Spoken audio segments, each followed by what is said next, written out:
Buenas tardes. Bienvenidos a todos a la Casa Victoria Campos del Fondo Nacional de las Artes. Es un gusto presentar este coloquio que está organizado por la Embajada de España, por la Fundación Ortega Gasset, y venimos a confirmar un día otra vez que el Fondo Nacional de las Artes es un lugar donde se crean puentes entre las culturas de los diferentes países. Uno de los objetivos que le dijimos al secretario de Cultura en el inicio es que la Casa Victoria Campos se convierta en una embajada cultural. Así que bueno, estamos muy contentos en este día. También quiero recordarles que la semana pasada inauguramos dos importantes exposiciones.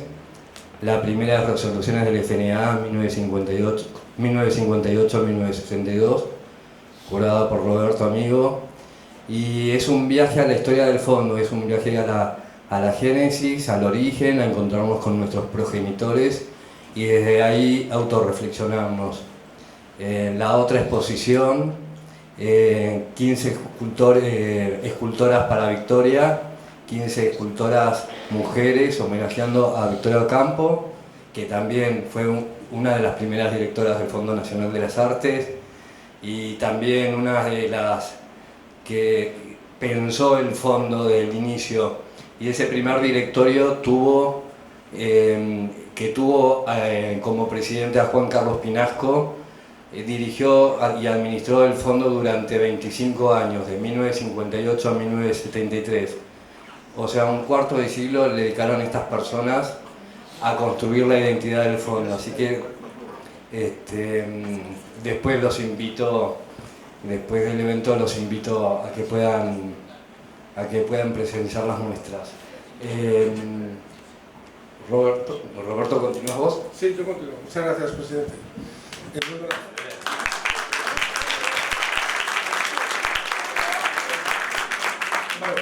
En nombre de la Embajada de España quiero dar las gracias al Fondo Nacional de las Artes, a su presidente, a la directora de la Casa Victoria Ocampo y a la presidenta de la FOGA, que es la que en realidad ha organizado este ciclo que llevamos haciendo ya con colaboración de nuestra embajada a través del Centro Cultural de la Embajada de España a lo largo de los últimos 1 año y medio ya llevamos, y es un episodio hoy importante puesto que vamos a hablar de dos mujeres que tuvieron un papel muy relevante en la lucha del feminismo, digamos, incipiente en su época, de un mundo de hombres, pioneras transatlánticas, como dice el título, pioneras transatlánticas en un tiempo de hombres. Dos mujeres relevantes, una de ellas evidentemente muy conocida por todos ustedes, Victoria Ocampo, por eso hemos elegido este lugar para hacer este diálogo, esta conferencia, y Soledad Ortega, con la cual mantenía, como ustedes saben, una correspondencia digna de ser mencionada. Antes de darle la palabra a la presidenta de la Fundación, presidenta directora, mi querida Inés, siempre te pongo por encima, que es lo que mereces, directora de la Fundación Ortega Gasset, tan activa ella y con la que siempre da gusto trabajar. Quisiera darle la bienvenida a nuestro primer ciclo, es decir, a la primera conferencia con nuestro nuevo embajador, don Joaquín de Arístegui Laborde, que nos honra hoy con su presencia. Pediría un aplauso para él. Y nada más que disfrute. Hemos conseguido que haya un vino a la salida, por lo tanto hay esperanza después de la conferencia. Ahora tomaremos un vino todos. Hemos conseguido que llegara a tiempo. Inés, me asustaste. Ahora le paso la palabra a la directora, a Inés, que nos va a anunciar el programa. Muchas gracias.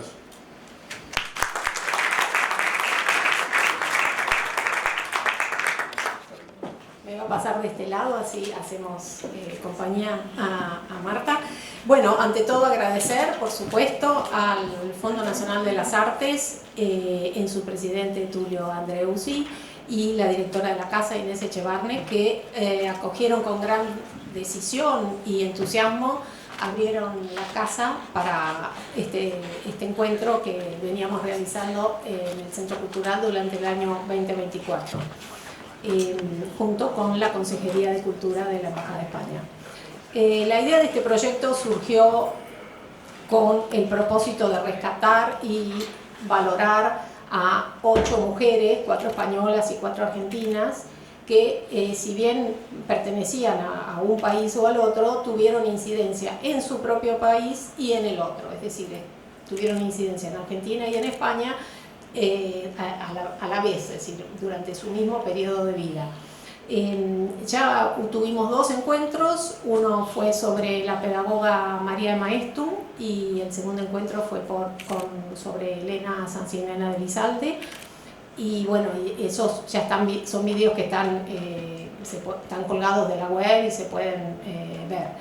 En este caso estamos hablando de Soledad Ortega, la hija de Ortega y Gasset, y Victoria Ocampo. 2 mujeres que se animaron a transitar un espacio que era comúnmente transitado por los hombres, pero que tuvieron determinación, ilusión, entusiasmo y que sintieron que sus proyectos valían la pena. Y creo que todos consideramos que valieron la pena, porque hoy 100 años después seguimos hablando de ellas y seguimos viendo qué es lo que hicieron.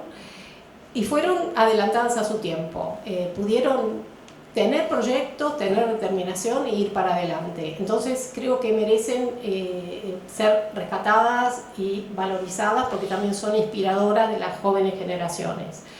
Así que ese es un poco el objeto de esta charla. No diremos que fue fácil, porque su etapa no fue fácil, pero lograron lo que se proponían. Seguramente quedaron con ganas de hacer más, pero han dejado un legado muy importante y hoy estamos buscando conocerlo. Bueno, contamos acá con Marta Campomar, que es la vicepresidenta de la Fundación Ortega y Gasset Argentina. Es doctorada en la Universidad de Leeds, Inglaterra, con una tesis sobre Marcelino Menéndez Pelayo, y es autora de muchos libros sobre Ortega, más de 5 o 6 libros sobre Ortega, y colaboradora constante en revistas especializadas, congresos, seminarios, especialmente todo lo que tenga que ver con Ortega en la Argentina, digamos, vinculando esa parte de Ortega que vivió en la Argentina durante 3 periodos. Actualmente trabaja en el proyecto del epistolario entre Victoria Ocampo y Soledad Ortega y terminó ella básicamente, y yo la ayudé un poquito, con el epistolario de Ortega con Victoria, que se presentó en España en el 2023 y en la Argentina, en la Feria del Libro, en Casa de América y en distintas instituciones. Y bueno, que hoy va a referirse a esa etapa de Soledad Ortega. El formato va a ser, digamos, de conversación, así que vamos a iniciar esto y esperamos que Ernesto Motequín pueda sumarse. Bueno, entonces vamos a ir iniciando con Marta para no hacer esperar más, y luego será un conversatorio entre Ernesto y Marta. Creadora de la mayor revista cultural hispanoamericana del siglo XX, pionera del feminismo, madre fundadora de la arquitectura moderna rioplatense, defensora de la música y del cine de vanguardia, ecologista aval la LED y enemiga declarada de los totalitarismos, Victoria Ocampo fue más que la suma de sus partes. Quizá porque logró reunir espontáneamente tantas facetas en el espacio y en el tiempo de una sola vida, que muy pocos de sus contemporáneos pudieron apreciar la proliferante riqueza del conjunto. Solo la perspectiva que otorga el tiempo nos permite verla, a casi medio siglo de su muerte, como lo que fue, la primera mujer moderna de América Latina. Desde la literatura hasta la decoración de interiores, desde la música hasta la fotografía, desde el feminismo hasta el cine, y desde la moda hasta la arquitectura, no hay oficios ni artes que Victoria Ocampo no haya buscado incorporar en su Quesa con su arte. Esa obra de arte total que fue su vida en la década de 1920 y 1930. De esos años intensos hablaremos en nuestra charla. Recorreremos los hitos de ese arte contemporáneo en el cual Victoria Ocampo se construyó a sí misma, abriéndose camino como mujer independiente en la intemperie social de una metrópoli periférica y asumiendo la modernidad como proyecto existencial. El punto de llegada será el nacimiento de Sur, ese cuarto propio que Victoria Ocampo abrió generosamente a partir de 1931, a todo lo que ella y un certero grupo de cómplices consideraron lo mejor de las letras y las artes de su tiempo. Soledad Ortega. 1914-2007. Su vida corrió por los cánones establecidos para una joven madrileña. No obstante, sus inquietudes culturales e intelectuales la llevaron a estudiar filosofía en la Universidad de Madrid. Al iniciarse la Guerra Civil, acompaña a sus padres al exilio en Europa y Sudamérica. Parte de esa etapa la trae hasta Buenos Aires, pero retornó a Madrid en 1940, en plena época franquista. En 1942 se casó, formó una familia con 3 hijos, haciéndose cargo también de 3 sobrinos huérfanos.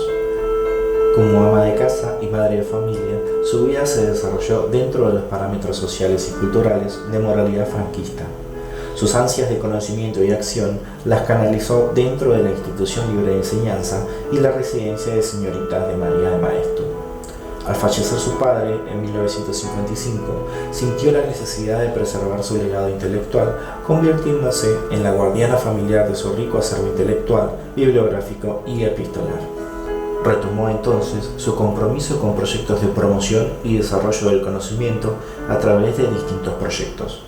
En 1956 refundó la Asociación de Mujeres Universitarias con conexiones con otras asociaciones similares en Estados Unidos. A esta actividad en pro de las mujeres universitarias se le añadió su labor en Revista Occidente, refundada en 1963.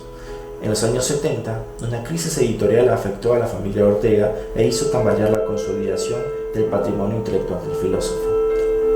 Este fue el momento crucial de su vida como empresaria de la cultura, ya que asume la responsabilidad de gestar la Fundación Ortega y Gasset, primera fundación privada de España. Desde allí, ella asumió todas las responsabilidades como presidenta de esta institución que pervive como polo de desarrollo de las ciencias sociales y las humanidades. Recibió de los Reyes de España la Gran Cruz de Alfonso el Sabio. Su vínculo con Argentina, mantenido también a través de Victoria Ocampo, la llevó a fundar la fundación en Argentina con el propósito de extender la cultura española en Sudamérica.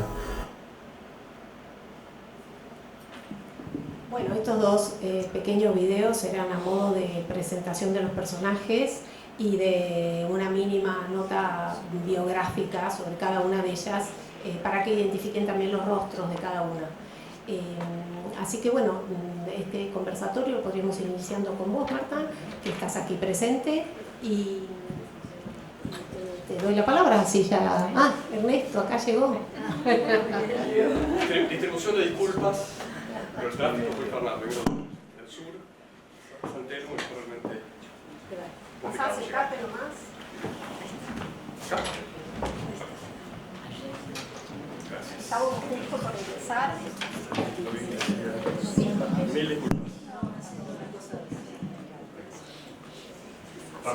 Perdón, realmente. Va a ser a modo de conversatorio, así que creo que da... Gracias. Bueno, ¿se oye? ¿Sí? Yo le sugerí a Ernesto que empezara un poco el diálogo él, porque cronológicamente hablando... ¿Recupere el aliento?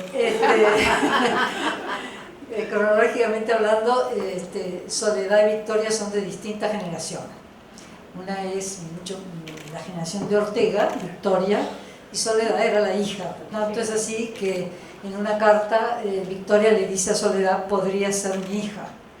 Así que hay una diferencia en el tiempo y cómo se fue desarrollando la vida de una y de otra en distintas partes del Atlántico.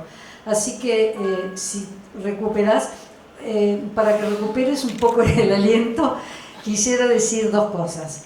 Una, que nosotros hemos publicado ya con muchísimo esfuerzo, nos ha tomado muchos años, el primer tomo de las cartas entre Victoria y José Ortega y Gasset. Eso empezó ya en los años 90 con María René Cura como directora de Sur, y Soledad Ortega, cuando se fundó la fundación acá en la Argentina, dijo: lo paso a manos de los argentinos, porque ellos saben mejor cómo fue el tema de Sudamérica. Entonces ella confió en nosotros este trabajo. Nos costó mucho tiempo, porque conseguir presupuestos, conseguir apoyos, todo eso era muy complicado. Pero finalmente llegamos, gracias a la gestión de Inés Viñolales, que también es muy efectiva y muy eficiente. Logramos poner las cosas en su sitio y salir adelante con el primer tomo. Después quedaba el segundo tomo. El segundo tomo, ya hay herederos de por medio. El segundo tomo son Victoria Ocampo y Soledad Ortega.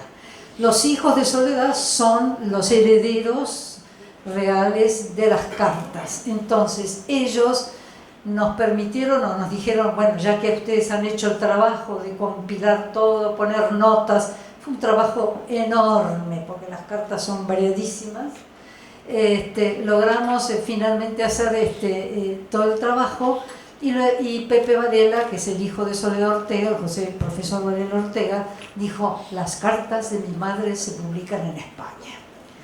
Cosa que nos pareció muy justo. Entonces dijimos a Pepe, bueno, les devolvemos el material, ustedes publican en España y ahora están en esta tratativa de editoriales, porque la quieren sacar en Editorial Atlántica, Alianza. Y bueno, están ahí que nos dijeron que hasta Pascua le van a dar el límite de esperar, o si no se van a otra editorial. Pero el hecho es que los 3 herederos de Soledad Ortega dijeron que sí, que querían publicar estas cartas y las van a sacar ellos en Madrid y las tendremos acá en cuanto salgan. Hoy yo voy a hablar un poco de esa relación entre las dos mujeres y Ernesto va a hablar sobre Victoria Ocampo o sobre lo que él tiene preparado.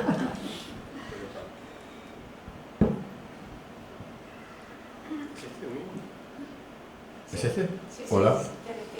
Buenas tardes a todos. Pido nuevamente disculpas. Las disculpas son como los elogios, nunca son suficientes. Agradezco ante todo a Marta la invitación a participar en este ciclo, a la Fundación Ortega y Gasset en Argentina, a Inés Viñuales también, que tuvo la no grata tarea de asusarme un poco, afortunadamente, así que bueno, realmente es un placer estar acá. Y yo voy a hablar sobre todo de Victoria, pero una etapa en particular de la vida de Victoria, que quizás es menos visitada, que es la etapa inmediatamente anterior a la creación de la revista Sur, en 1931.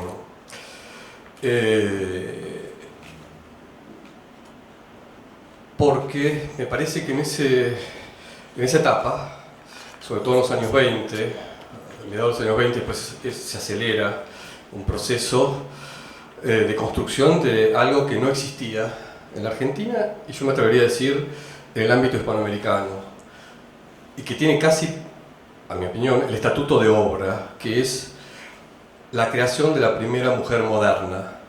No existía eso. Hay algunos ejemplos realmente en Europa, en Estados Unidos, pero en el ámbito hispanoamericano, incluyo España, no existía lo que es la construcción de la identidad de una mujer íntegramente moderna. Victoria lo emprende en los años 20 y es un poco, yo lo explico a veces, casi como ese concepto que se le atribuye a Wagner de la Gesamtkunstwerk, ¿no? La idea de la obra total. Él hablaba de la ópera que integraba todas las otras artes, la música, la poesía, la pintura, la danza, etc., en función de una sola experiencia estética.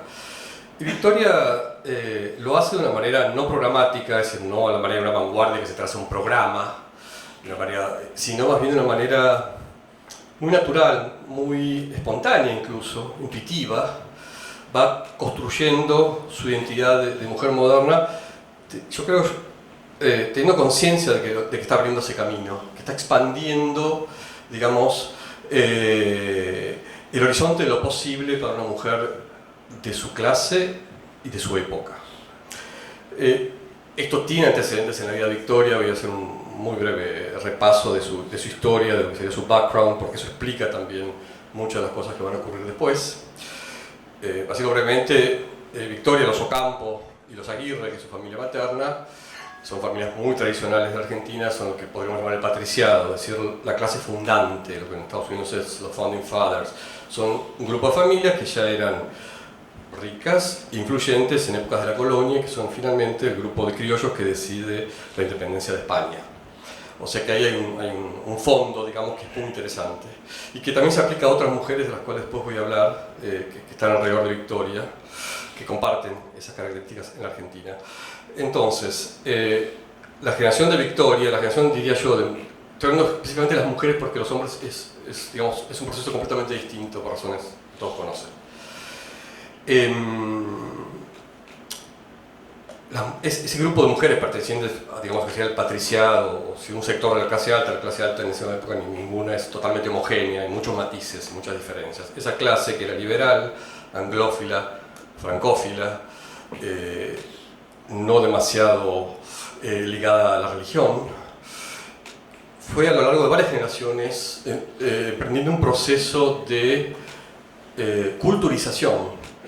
Y yo diría que al llegar a la década de 1880, la década obviamente en que se constituye el Estado, el país, tal, bueno, no como lo conocemos exactamente, porque ya no lo conocemos, pero digamos que el proyecto de país que se construye a partir de 1880. En ese momento ya había una conciencia de que se educaba por ejemplo en este caso de las mujeres que recibían la educación en sus casas, para ser mujeres de mundo, ¿sí? Con una idea de cosmopolitismo muy arraigado. Ya, es decir, son el resultado de un proceso acumulativo de adquisición de la cultura, de ciertos valores. Por eso esa generación, tratando a las mujeres, es la primera que va a influir directamente en la modernidad en la Argentina, porque ya tienen las armas, tienen las herramientas para hacerlo. Si bien fueron educadas para ser un ornamento social, para brillar socialmente al lado de un hombre, digamos, la generación anterior, sobre todo de sus padres, no advirtieron que al darle esa cultura le estaban dando herramientas intelectuales y culturales para emanciparse, que es la lectura. Podían leer en francés, podían leer clandestinamente, podían burlar el control familiar y leían en un punto lo que querían y lo asimilaban de una manera muy natural. En el caso de los Ocampo hay un factor, digamos, adicional que es importante destacar, que es que si bien el francés, o lo francés, la cultura francesa, era la cultura dominante, diría, en todo Occidente, era la lengua franca, era como el latín, y eso implicaba la cultura, no solamente el idioma, sino todo lo que el idioma representa, toda la lengua representa, valores, un canon literario, un canon cultural, un gusto. En el caso de los Ocampo y de otras familias hay un elemento agregado que hace una diferencia, que es la relación con lo inglés.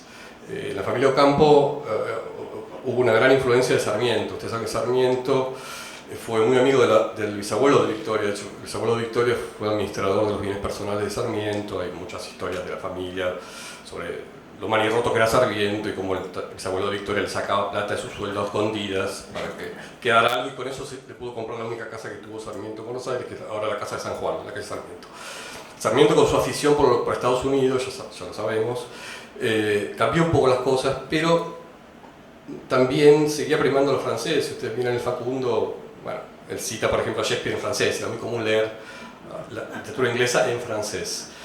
Es decir, el inglés hasta ese momento era considerado, en cierto modo, la lengua del comercio, no de la cultura.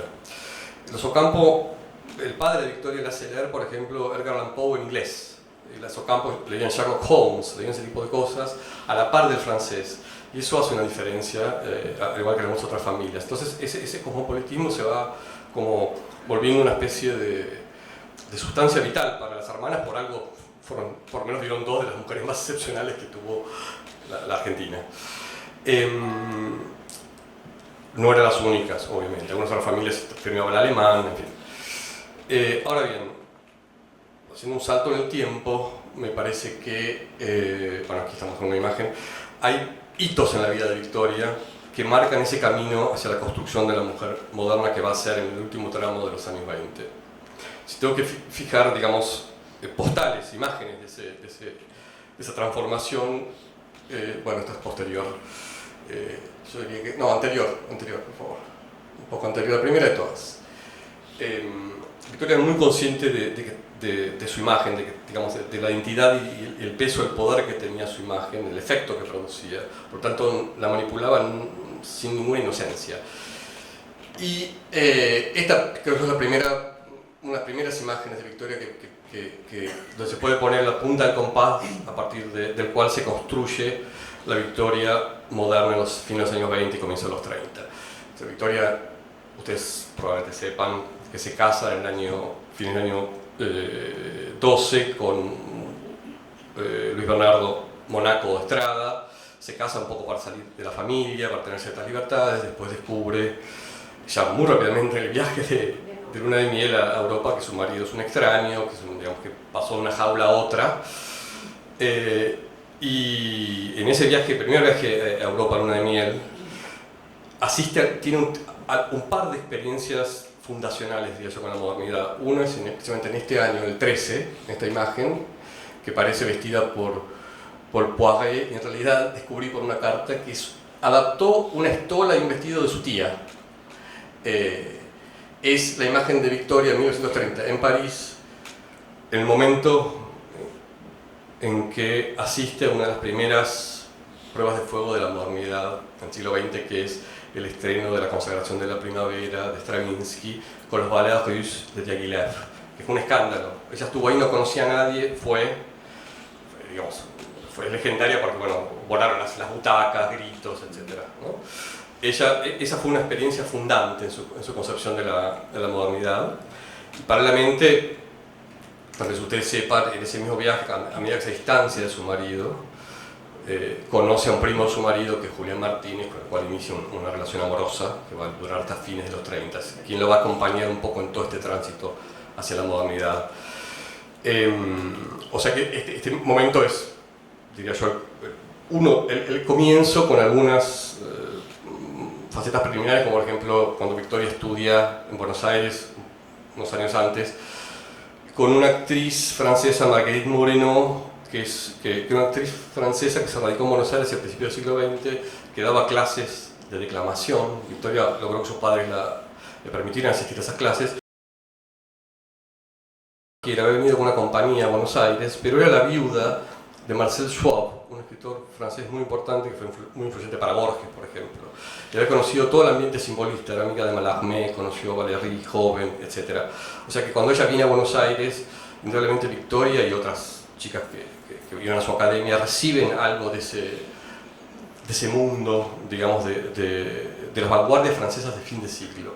Ya hay una transmisión ahí de una relación más o menos directa, mediada por alguien, pero de ese mundo que estaba tan alejado de Buenos Aires. Luego de esto, Victoria viene a Buenos Aires, se instala con su marido, viven en la misma casa pero separados, una separación de hecho. Lo interesante es que estas dos fotos son las únicas que se conservan y aparecieron hace poco, no en el archivo de Victoria, sino de Silvino Campo.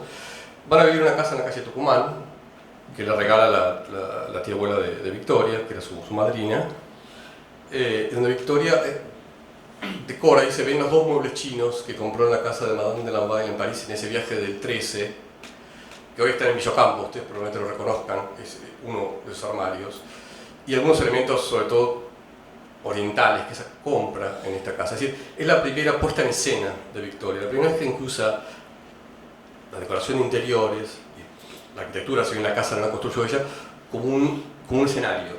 Es decir, nosotros aquí hicimos una muestra con Fabio Grementieri hace algunos años, donde planteamos esa idea de cómo Victoria, con esa vocación de actriz trunca, crea esos escenarios sobre los cuales quiere proyectarse. Y esos escenarios a veces están ligados a una imagen, es un retrato, una fotografía, una pintura y un fondo.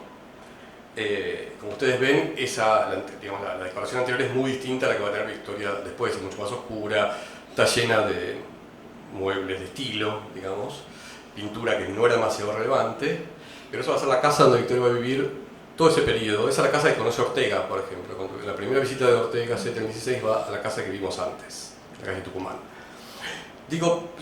Hay muchas imágenes que son relacionadas con la arquitectura. Bueno, aquí hay arquitectos insignes que saben mucho más que yo de eso, pero yo uso la arquitectura porque vuelve visible y tangible ciertas cosas que son muy inasibles, que a veces son muy difíciles de apresar. Y una persona como Victoria, que venía de una familia de arquitectos, su padre era arquitecto ingeniero, utilizaba la arquitectura como parte de la construcción de esa mujer moderna. Es decir, ella quería crear un espacio que no hubiese existido antes, un espacio totalmente nuevo. Y va variando a lo largo del tiempo, todo este periodo, esta es otra casa, construyendo ese espacio, que es muy interesante, porque Victoria la relación con el espacio es fundamental, y no solo para Victoria. Ustedes piensan que el gran texto fundacional del feminismo es A Room of One's Own, un cuarto propio de Virginia Woolf, que se publica en el año 28, donde entre las cosas que postula está la cuestión de que la mujer no ha podido crear, porque no tiene en su casa un espacio propio donde retirarse de las tareas domésticas. Entonces la mujer necesita un espacio propio, como el hombre tiene su escritorio, y ahí es sagrado, ahí puede aislarse de toda la demanda de una cotidianidad que es agobiante. Entonces, Virginia Woolf lo piensa, digamos, literalmente y también metafóricamente. Es un espacio propio que la mujer tiene que lograr en el mundo para poder desarrollarse tal como es, para ser quien está llamada a ser. Y Victoria lo va desarrollando, su relación con la arquitectura está para mí íntimamente ligada con eso. Es decir, ella a partir del año 24, después de esa casa que vimos, ella se muda a un departamento en la calle Montevideo, enfrente de la actual Nunciatura, un departamento del que no hay fotos, pero va a vivir ahí sola, hasta la construcción de la otra casa que vamos a ver, de esta casa, digamos. Pero lo que quiero decir es que a partir del año 24 hay como hitos. En el año 24, cuando Victoria empieza a querer construir algo propio, ese cuarto propio. De una manera, no había leído Virginia Woolf, el texto no se había publicado, el libro, pero ella quiere agregarle como una dimensión vital, digamos, a su existencia. Es decir, tener un espacio propio creado, diseñado por ella y que sea parte de la construcción de la mujer moderna. La primera vez que aparece eso aparece en el año 24, en una carta, cuando ella quiere construir algo en Córdoba, en un terreno que tenían los padres. Eso no se hace.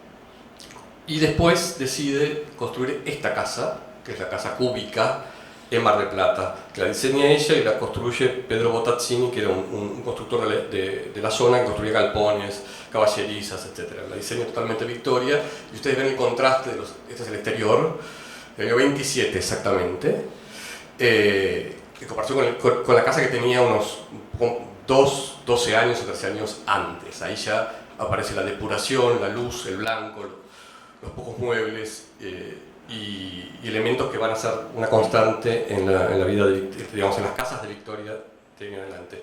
Pero interesante además de esta casa es que el año 27 es como un cambio de piel también. ¿Por qué? Porque Victoria hace un remate, que no sé si está la imagen del catálogo, en el que se desprende de todo, casi todo lo que tenía en la casa anterior para financiar... No, esto no. Quedémonos acá igual de todos modos con esta imagen. Eso hay. Bueno. Este es el catálogo de la venta del año 27, es decir, el mismo año que construye la casa de Mar del Plata, la casa cúbica. Es un catálogo muy extenso, obviamente no está reproducido en su totalidad. Es la dirección de la casa Victoria y se remata todo, casi todo el mobiliario que tenía en esa casa de la calle Tucumán, que había decorado ella con muebles que había comprado en su primer viaje a París. Entonces se desprende todo eso y pasa a una nueva etapa, digamos, de su concepción de la arquitectura y de los interiores, y por ende de su propia vida, que es esta casa. Ahora bien, ahora nos podemos detener un momento acá con las imágenes, porque hay algo para mí que es fundamental en Victoria. Díganme si me estoy extendiendo demasiado, Marta, vos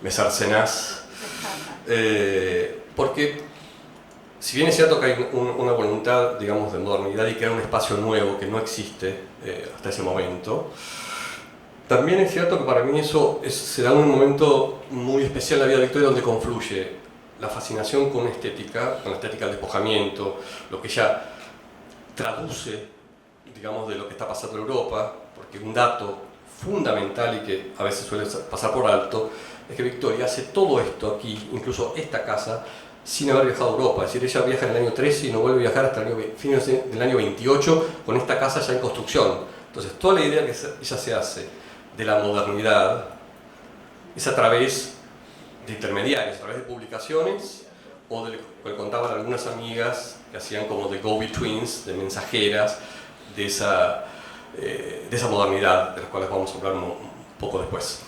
Lo cual es notable, porque la gente piensa que Victoria iba y traducía lo que veía allá. No, ella lo hace acá, con traduciendo su propia lengua, aquello que ella veía que pasaba en Europa. Pero lo interesante no es solamente la cuestión estética, en el sentido que elige, bueno, quiero lo moderno per se, porque quiero lo nuevo, sino que creo que se da un factor, digamos, único, que es que todo ese deseo de modernidad, de despojamiento, digamos, de espacio propio, de luz, ¿no? tiene que ver con una etapa de su vida decisiva, que es toda esa relación que ella ha tenido con Julián Martínez, que fue prácticamente clandestina, empieza a salir a la luz. Es decir, Victoria lo que quiere ahí es transparencia, quiere literalmente las cosas claras. Entonces, ahí está con Julián Martínez en Mar del Plata en la época de la casa. Entonces, toda ese afán, digamos, de lo nuevo, de la arquitectura, de la decoración despojada, de lo que yo llamo a veces la ostentación de la austeridad, que Victoria construye como estética, está relacionada también a un deseo, diría yo, muy íntimo de sinceramiento. Ella dice, me gustan las casas que son por afuera, por fuera y por dentro. Es decir, las casas de Victoria, como esta originariamente, el exterior y el interior era lo mismo, era como si fuera una sola pieza. Hay un sinceramiento, un deseo de sinceramiento, de transparencia en la vida de Victoria, y es precisamente cuando empieza a alejarse de Julián Martínez, empieza el proceso de alejamiento de Julián Martínez. Entonces, a mí me parece que eso es fundamental, lo solar, la luz. Esta casa, digamos, no tenía cuadros, es decir, ella decía que no podía haber nada más lindo que la luz por reflejo de los árboles o de la sombra sobre la pared. Entonces, una vez que construye la casa de Mar del Plata, no se conforma con eso y quiere construir un espacio en Buenos Aires. Ahí pasa algo muy particular, que es quién lo construye. Como saben, un arquitecto, digamos, que estaba en la modernidad de Buenos Aires, que era Previch, no construía en ese momento, si no me equivoco. Era un teórico, un polemista. Ella recurre, obviamente, a Bustillo. Pero antes quiere traer a Le Corbusier, quiere, digamos, conectarse con Le Corbusier. Corbusier le diseña esta casa y después... En realidad, esta casa es otra, que es un terreno que está acá en Salguero y Libertador, que ella le llamaba el rascacielito. Pero bueno, toda esa relación con Le Corbusier, y eso es lo más interesante, no es directa, sino que viene a través de una amiga de Victoria que fue muy importante para esta construcción de la mujer moderna, que va a ser Victoria, que es Tota Tucha, condesa de Cuevas de Vera, que era una argentina amiga de Victoria, que se conocían las familias de toda la vida, como todas estas mujeres se conocían de las familias a lo largo de varias generaciones. Ahora bien, ahí entra España. ¿Por qué? Porque, contrariamente a lo que se piensa, Madrid en ese momento era una metrópoli moderna. Es decir, a pesar de que toda la clase a la que pertenecía Victoria no tenía un vínculo directo con España, casi se le había dado obviamente la espalda a España, que había sido el opresor en la colonia, etc.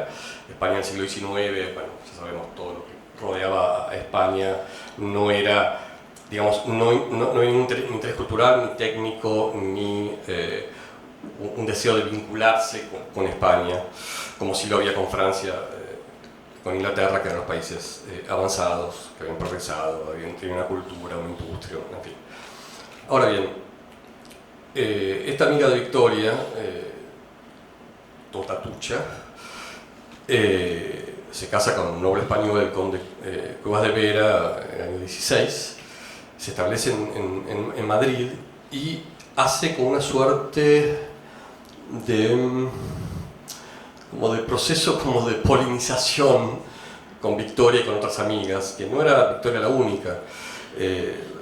Disculpa si es un poco desordenado lo que estoy diciendo, pero también existía paralelamente la Asociación de Amigos del Arte en Argentina en el año 24, que fue fundamental para la difusión de la modernidad en Buenos Aires. Y había muchas mujeres que estaban muy ligadas a la institución, entre ellas Victoria, Elena Sancinena de Elizalde, todo un grupo de mujeres que habían recibido Ortega en el 16 y que estaban muy interesadas en difundir lo nuevo. Y ahí sí se arma lo que yo decía antes, que es la idea de una generación de mujeres nacidas entre el 1800 y pico y el 900, que habían recibido esa educación y que de pronto descubrían que el arte o la cultura les agregaba también una dimensión a sus vidas. Es decir, hasta ese momento una mujer de sociedad solo tenía un campo de acción fuera de su casa y era la beneficencia. Descubren estas mujeres que pueden, digamos, dedicarse a crear un espacio donde se difunda lo nuevo, el arte, la literatura, la música, la filosofía. Aparecen varias instituciones como Amigos del Arte, también por la Asociación de Profesorado Orquestal. Ahora bien, en ese círculo de, digamos, de superamigas, que eran todas se conocían bien, estaba también la Sancinina de Licerda, como dije, que la presidenta, Adelia de Acevedo, que otra mujer bastante importante, fue la primera presidenta de Amigos del Arte, Delia del Carril, que era la hermana de Adelia del Carril, en fin, y otras mujeres de sociedad que se conocían entre ellas de varias generaciones y que forman esta especie como de constelación, digamos, relacionada con la difusión de lo nuevo en todas las áreas del arte. Ahora bien, en esta carta, que es una carta que le manda Tota Cuevas a Le Corbusier, está en el archivo Le Corbusier, es una carta del 27 de agosto del año 27, en la que precisamente le presenta a Victoria, le habla de Victoria. ¿Pero por qué le habla de Victoria? Tota Cuevas, que en ese momento vivía entre Madrid, con muchas largas estadías en París y también en Biarritz. ¿Por qué? A ver si pasamos la imagen, ahí se ve el momento de la carta en que le dice, bueno, en la carta en francés, mi amiga Sion Ocampo, de quien le he hablado, quiere construir una casa en Buenos Aires en el estilo que nos gusta, sobre todo por la parte práctica interior. Es esta casa, la que Victoria está pensando en construir en ese momento. Ahora bien, si avanzamos a la próxima imagen, bueno, esta imagen es interesante porque esa conexión con Le Corbusier no la hace Victoria directamente, la hace a través de España. ¿Por qué?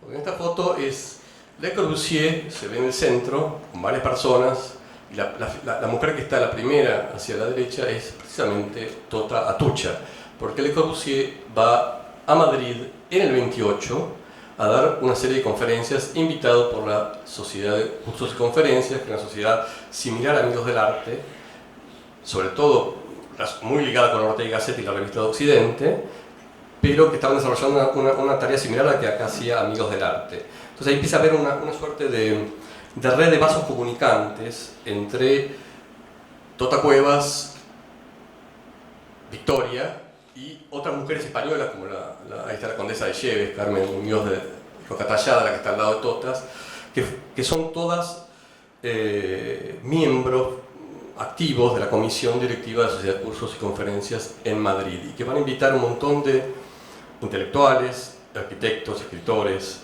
a Madrid. Y muchos de esos invitados van primero a Madrid y después vienen a la Argentina. Es decir, ese itinerario de la modernidad en Buenos Aires no solamente pasa por París, pasa también por Madrid. Por ejemplo, Gropius va a Madrid en 1930 a dar conferencias. Victoria lo conoce en ese año en Berlín.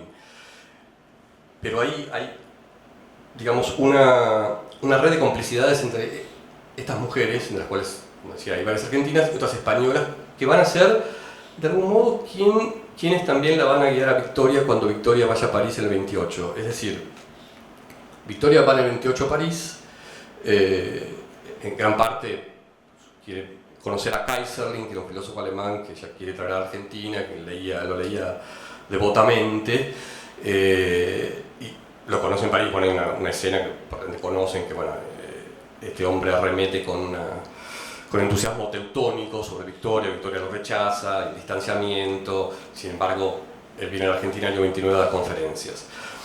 Ahora bien, en ese viaje de Victoria del año fin del 28, comienzo del 29, Victoria era una completa desconocida en París. Es decir, Victoria no era la Victoria que nosotros conocemos después de Sur.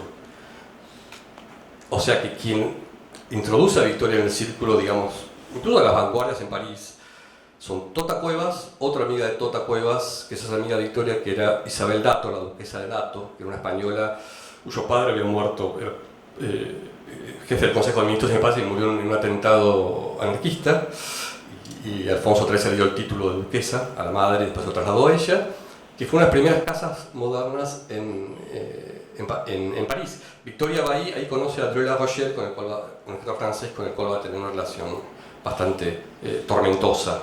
Y en esa casa Victoria ve por primera vez, por ejemplo, una casa completamente despojada, como la que ella estaba construyendo acá, en la que hay muy pocos muebles. De hecho tenemos unas fotos, es esta casa, ¿no?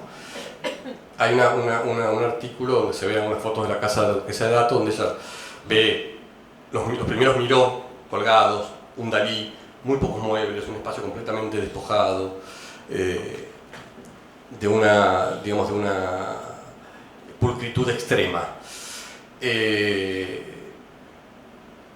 En esa estancia en París se encuentra con Ortega, se encuentra con Ramón Gómez Lacerna, otro español que va a ser muy importante para la modernidad, digamos, para Sur y para amigos del arte.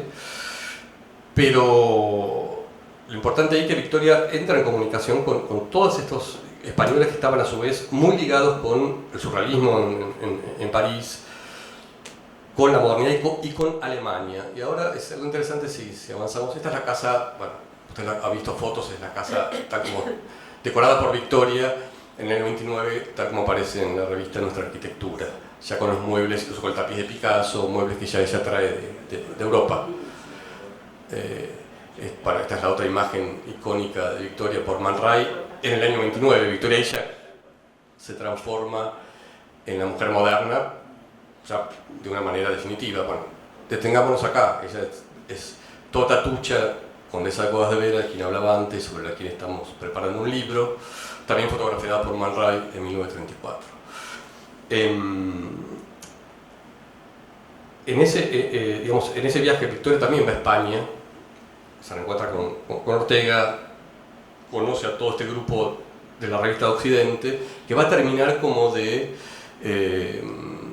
impulsarla a completar esa imagen de mujer moderna, porque lo interesante de Victoria, es decir, como mujer moderna, y que es un caso único, es que precisamente intenta integrar todo. Es decir, en Latinoamérica tenemos ejemplos de mujeres modernas, no sé, podemos pensar en Antonieta Rivas Mercado en México, que fue la mecena del grupo Los Contemporáneos, que era como el sur mexicano, para decirlo rápidamente, que se suicidó en Notre Dame en el año 31, Dulce María Loinaz en Cuba, Susana Soca en Uruguay, en fin, hay muchas, pero ninguna emprende esa idea de la vida, su propia vida, como obra total. Es decir, Victoria trata de integrarlo todo, la arquitectura, la decoración de interiores, el cine. No se olviden que Victoria, en el sentido es una pionera, intenta traer a Einstein a firmar a la Argentina en el año 30, la fotografía, el diseño, la literatura, la filosofía. Es decir, Victoria trata de que todos esos elementos que están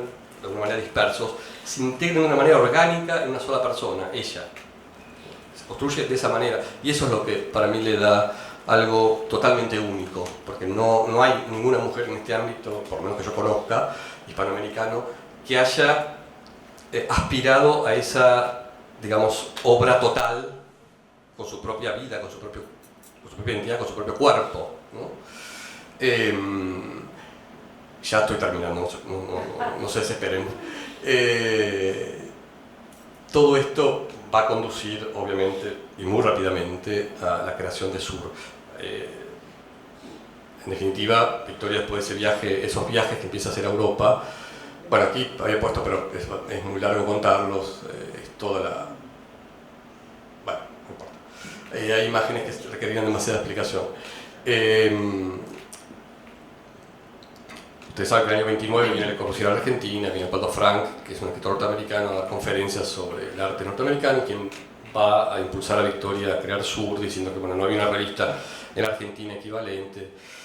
Primero intentan hacer un proyecto que se iba a llamar Nuestra América, que era el nombre de un libro de Osvaldo Frank, que también tenía mucha relación con España, tiene un libro sobre España, con Mariátegui, el intelectual peruano, y Samuel Glusberg, que era un editor argentino que tenía la editorial Babel.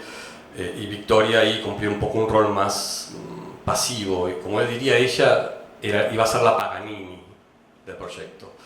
Y ella inmediatamente se apropia del proyecto, se guarda para sí, se deshace, bueno, Mariátegui muere, se deshace de Glusberg y empieza a pensar en la revista dirigida por ella misma, creada y financiada por ella misma. Eso explica un viaje a Estados Unidos, que es, diría yo, la etapa final de la cristalización de la imagen de Victoria moderna, que es, para ir a ver a Waldo Frank, va desde París en el año 30, perdón, hay un viaje a Alemania, que bueno, lo voy a saltar, cuando conoce a Gropius, pero ahí lo conoce gracias a una española que es amiga de Ortega y Gasset, una mujer muy interesante, que era historiadora del arte, María Luisa Caturla, que era mitad alemana y que ya tenía acceso a la Bauhaus, por ejemplo, la hace de guía a Victoria. ese viaje a Berlín y después el viaje inmediatamente posterior a New York, donde Victoria por primera vez en una ciudad intrínsecamente moderna. Hasta ese momento la modernidad estaba en Europa como parte de un palimpsesto, de un paisaje histórico donde había varias capas históricas y lo moderno se insertaba sobre eso que ya existía. En cambio, New York es por primera vez una ciudad como Buenos Aires, era nueva y que crece hacia arriba, ve los rascacielos, ve lo nuevo. Y ahí, bueno, entrevista a Alfred Stieglitz, que era un gran fotógrafo, que tenía una galería de arte, American Place, fue la primera galería de arte de Estados Unidos, New York, donde se mostraron obras cubistas. Entonces, ese viaje termina de completar, digamos, como todo ese proceso que intenté, seguramente infructuosamente, describir, de la Victoria que va construyéndose como mujer moderna, integrando todos estos elementos, todas estas experiencias en ella misma, pero también la construcción de un espacio. Y esto sí es notable, y es que ese espacio propio, cuando Victoria lee, obviamente, el libro de Virginia Woolf en París en el año 29, en ese viaje, tiene una especie de revelación porque toma conciencia de muchas cosas que hasta ese momento eran muy intuitivas, las intuía, ¿no? Y es muy notable que Victoria, cuando crea Sur en el año 31, o sea, el primer número, fines del 31, ya empieza, curiosamente, a perder el interés en la arquitectura. Es decir, en esta casa, como dicen algunos historiadores del arte acertadamente, es un manifiesto. Victoria vive muy poco tiempo en esta casa. Enseguida la alquila y después la vende, va a otros lugares. Es decir, no se queda en esta casa a vivir. Una vez que muestra esto es la arquitectura moderna, esta soy yo, vivir acá ya era como una redundancia, ¿no? Ya empieza a replegarse y empieza a pensar ya en otros espacios, en Pío Campo, como volver al origen. Pero lo interesante es que el primer número de Sur hay dos textos de Victoria. Uno es la carta a Waldo Frank, en la cual ella cuenta el origen del proyecto de la revista Sur, en la cual tiene una participación Ortega con el nombre, por supuesto. Pero el único texto de Victoria se llama La aventura del mueble, que es una suerte de texto casi de manifiesto sobre el diseño y sobre la decoración de interiores, ¿no? La idea del auténtico, de que no tienen muebles de estilo, tienen que ser muebles funcionales. Esa frase que le gustaba repetir a ella, que es: me gustan las cosas que parecen lo que son. Y curiosamente empieza a languidecer su interés por la arquitectura, que en los años 20 es dominante junto con la música. La arquitectura empieza en esos primeros años 30 a languidecer. ¿Por qué? Yo me lo explico de una sola manera, y es que Victoria ya tenía su espacio propio, su cuarto propio. Ese cuarto propio era la revista Sur. Y lo interesante es que construyó ese cuarto propio, pero lo compartió con muchos de los mejores y las mejores escritores, intelectuales, artistas de su época. Nada más.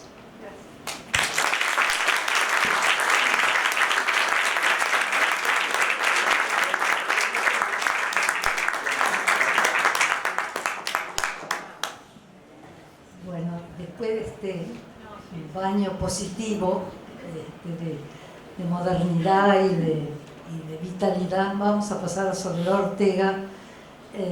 Y yo tengo que arrancar con la relación final de Victoria Ocampo con Ortega Gasset, que es el periodo triste,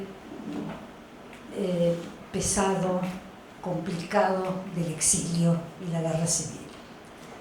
Porque ahí Soledad Ortega en esa temporada era una jovencita de 20 y pico de años, nada más que de 19, 20 años.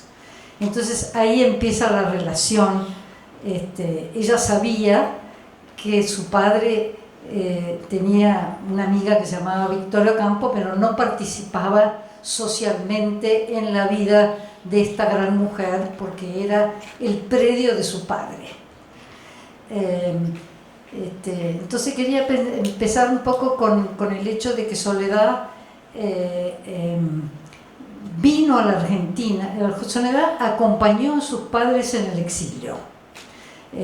Cuando se fueron en el 36, porque se sentían amenazados, se fueron a Francia, estuvieron en Francia un tiempo, después Ortega pasó a Holanda, después pasó a Portugal, en fin, ambulaban por Europa, pero siempre con la invitación de Bebé Sancinena de Elizalde a venir a dar conferencias en la Argentina, en Amigos del Arte.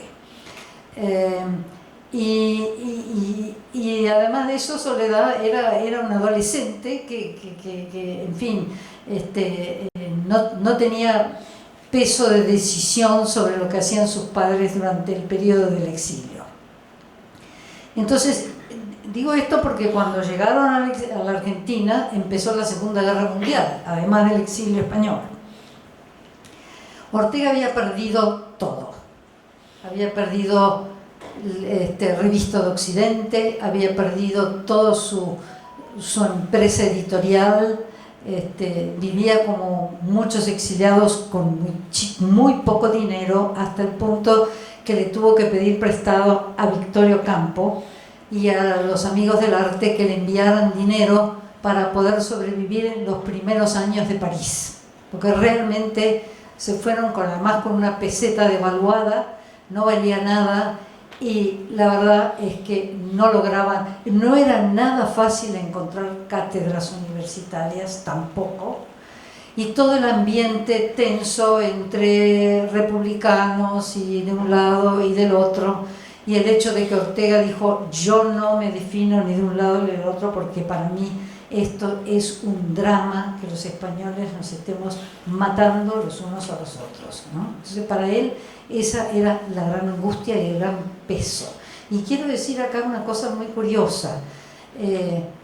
Victoria, María Rosa Oliver, todas las señoras de avanzada que apoyaron la República, y la mujer de la República también, hablaban de revolución, no hablaban de guerra civil. Y Ortega decía: yo no sé de qué revolución me están hablando, esto es una guerra civil. Y para mí es un trauma, es un drama. Y no me quiero definir, y no estoy dispuesto a discutir con ningún argentino y tampoco con ningún residente español sobre lo que pasó en la guerra civil, porque con los únicos que yo puedo hablar son los exiliados que han salido como yo, de un lado o del otro, pero que sabemos lo que ocurrió en España. Eso lo dijo Ortega Gasset en la Universidad de La Plata en 1939. Está muy claro el texto, lo pueden leer en sus propias palabras. Eso le molestó mucho a Victoria, porque Victoria quería discutir sobre la guerra civil española. Ella era una militante en aquel momento. Y Ortega dijo: yo de eso no hablo. Entonces, al verse limitada, ella y el grupo de Sur hicieron presión permanentemente en Ortega para que él entrara en polémica con ellos. Y él dijo: no voy a hablar. Lo que se llama en Ortega el ensimismamiento. Se cerró en sí mismo. Digo esto porque este fue un poco el ambiente en el cual se cerró la relación Ortega-Victoria. En una cosa media frustrada, donde no se entendieron y donde, bueno, él no pudo rehacer su vida en la Argentina, no consiguió no consiguió una cátedra, no consiguió el proyecto con Espasa-Calpe, sus libros no se vendían bien, en fin, todo fue un desastre. No le daban préstamos en el Banco Nación. La que realmente lo apoyó 100% fue Elena Sancinena de Elizalde. Ella le pagó el alquiler del piso de la calle Quintana. O sea, Bebé actuó como su hermana, ella siempre hablaba del caché de Ortega.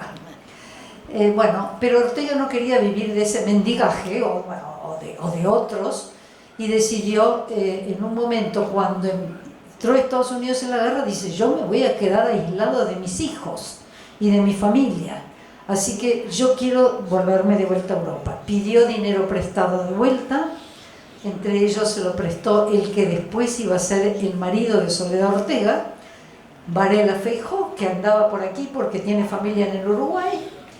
Le prestaron dinero para volverse a España. Entonces él para volver a Portugal, para volver a Europa. Él quería estar en Europa. Sabía que a España no podía entrar, entonces se fue a Lisboa. Y ahí estuvo, y ahí lo esperó Soledad, que ya estaba un poco noviada con el que iba a ser su marido. Creo que hay fotos sobre esa llegada a Portugal, pero bueno, por lo menos se lo relato.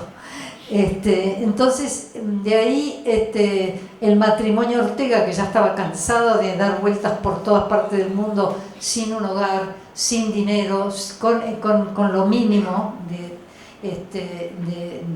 los exiliados. Pero los exiliados la pasaron mal de un lado y del otro, no es que hayan sido ellos solos. Por eso conviene hacer un estudio muy profundo sobre la situación del exiliado, y yo creo que vamos a hablar con otras mujeres que también pasaron el exilio acá en Argentina, a ver cómo le fue a cada uno.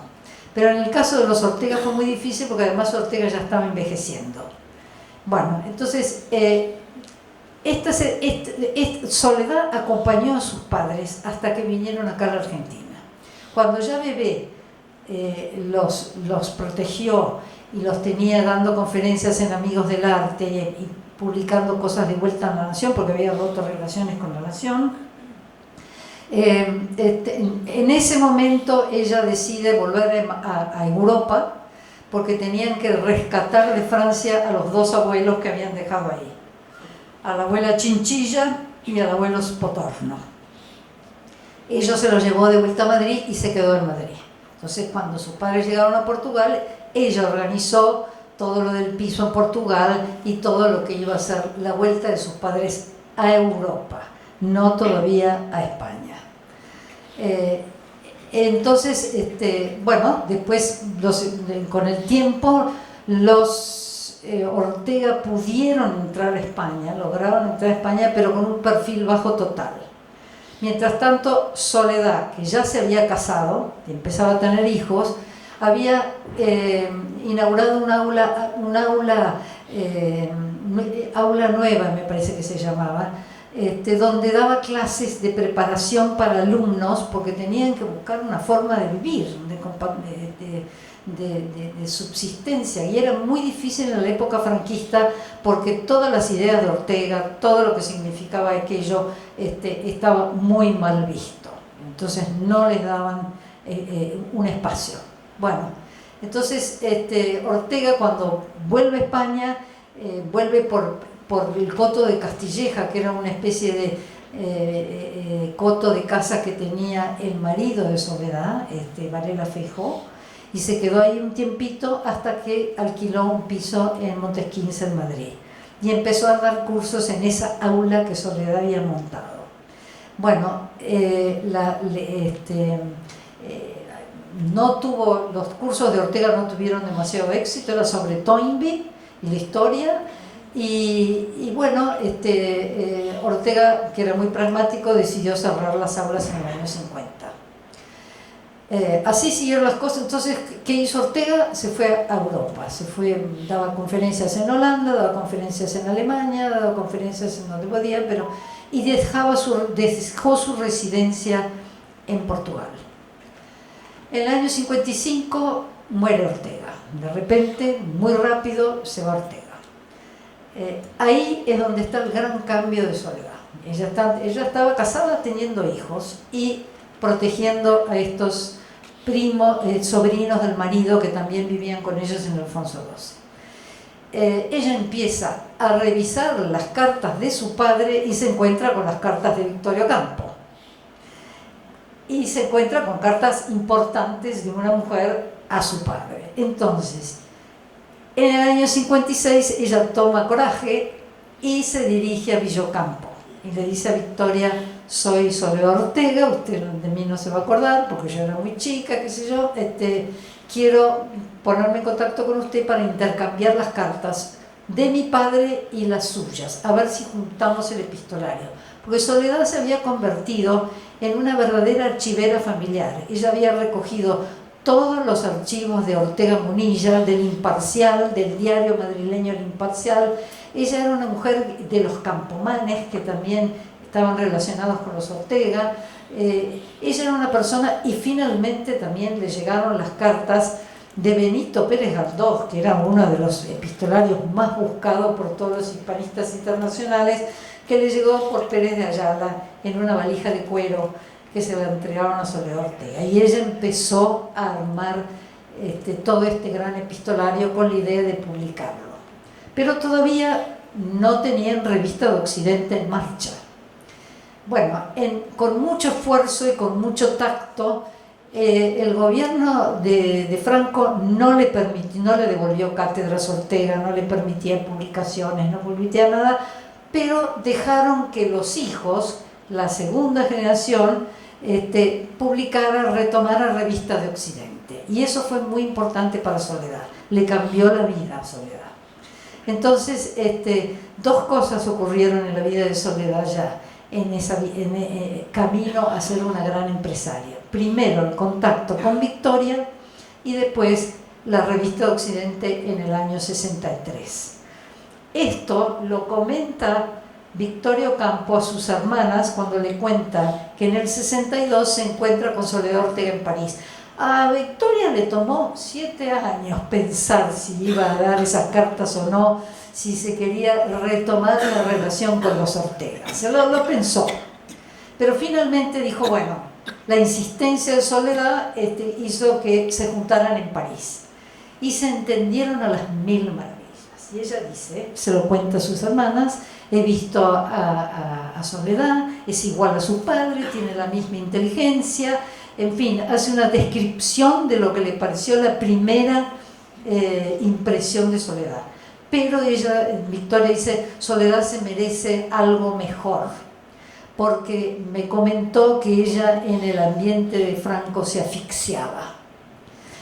Y bueno, ahí es donde ella comenta, puede ser que iniciemos Revista de Occidente de vuelta. Bueno, eso se realizó y eso fue muy importante para Sur también, porque se empezó a hacer un intercambio entre Sur y Revista de Occidente que fue realmente un proyecto editorial muy importante para ambos lados. Entonces, la que tenía ya mucha experiencia era Victoria por Sur.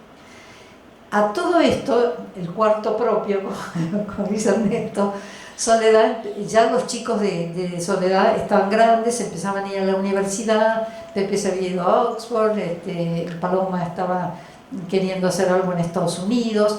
Este tema de la modernidad para Soledad Ortega empezó a pasar por Estados Unidos, créanlo o no.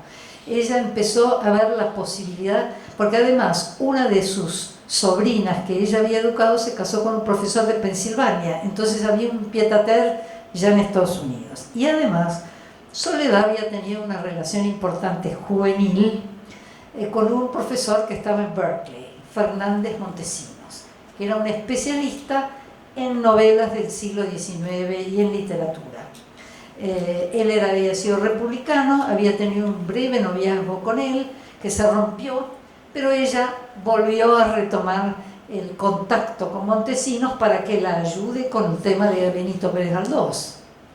Y así ocurrió que ella estaba en este proyecto cuando estaba ya intercambiando también cartas con Victoria. Es decir, ella ya estaba totalmente a cargo de todos los epistolarios en Revista de Occidente. Entonces ya ella quería un cuarto propio. Ya además, bueno, como muchas cosas ocurren en las familias, el marido ya se iba al campo, ella estaba en Madrid, lograron una separación amistosa, porque ya los chicos estaban grandes, independientes, y ella dijo, quiero un cuarto propio en mi casa, en Alfonso XII. Entonces el marido ya se quedaba en el Coto de Castilleja y ella se quedó en Alfonso XII. Ahí es donde ella empezó con todo el trabajo de Revista de Occidente. El hermano de Soledad, que era el menor, José Ortega Spotorno, que fue el fundador de la editorial Alianza y además fundador del País, del diario El País, empezó a ampliar el proyecto de toda esta cuestión de Revista Occidente, hasta el punto que llegó un momento en que el negocio tuvo una crisis y bueno,